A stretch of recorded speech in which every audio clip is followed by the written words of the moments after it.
Becky dropped into the word failure, which if there is a word that we love to talk about here a lot, it seems to be is failure. I think it's because we all learn from it. We believe that there's something to do there. But, one of the things I wanted to say about it was that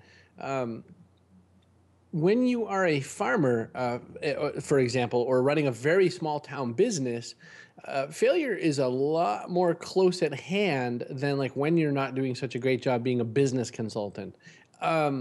What lessons from your world, as far as some of your other businesses, do you pull forward into people who have to understand and apply the small town rules?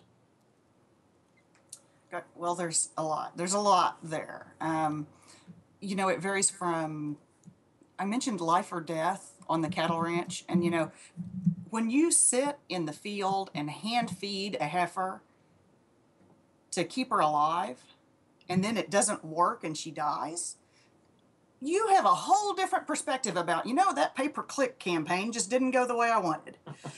It's just a completely different perspective on the world.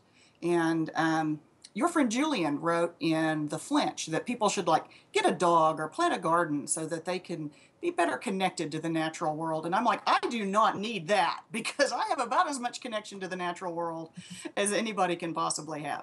The other aspect of offline business that I think really changes my perspective is, this morning I went in to balance the books at the liquor store and make out the daily deposit and make sure everything was okay. Found out we had a leak in the plumbing in the kitchen. So I'm the one on my hands and knees scraping out the bottom of the cabinet and cleaning things up because that's what you do.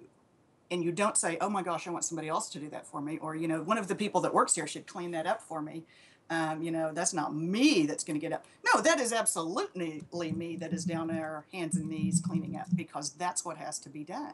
So there is an absolute feeling that whatever it takes, you will do. And I think that that's kind of a different attitude than you get when you say, well, I've got a $100,000 expense account here and it'll all be okay. Or somebody else will take care of it. There's 200,000 people work for the company, so somebody else will pick up my slack.